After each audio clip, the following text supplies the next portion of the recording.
Well, we have sun today. So, welcome to Valerie's Front Porch. Valerie Hanson Wisenand here. I want to tell you about the time when I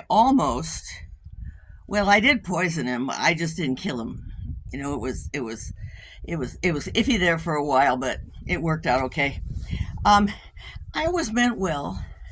I was married very young, and I wanted to be the perfect wife.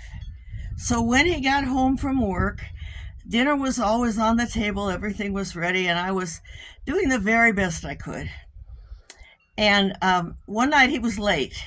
It was very late. And he called and he said, I'm going to be late, so just, keep supper warm or whatever, and I'll be there when I can get there. Well, it got later and later, so I fed the kids, and then I ate myself finally. And when he finally staggered in, it was very late, and it was, I say staggered, he didn't stagger, he just showed up at home. He wasn't out drinking, he was just late. So I had this electric fry pan and I had made macaroni and cheese, and it was in the electric fry pan.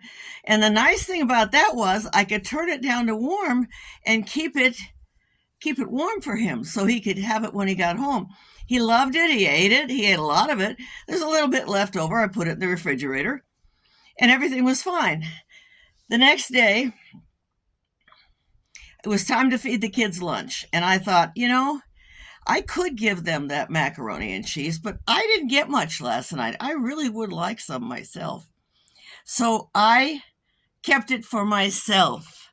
I was selfish. And my gluttony surfaced, and I ate it myself and gave them something else. And shortly after that, the phone rang. It was my husband. He said, honey, we have a problem. I'm very, very sick, and whatever you do, don't eat the leftovers of that macaroni and cheese. Well, he was gone off the phone before I could say anything, and I thought, well, I got a feeling I'm in trouble.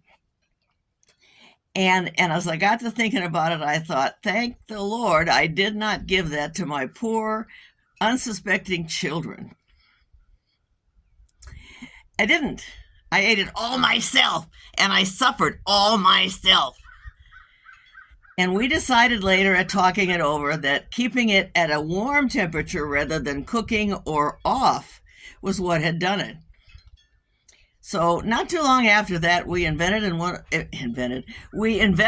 one of those new inventions. It was called a microwave. We never had one before. We didn't know very many people who did at that time.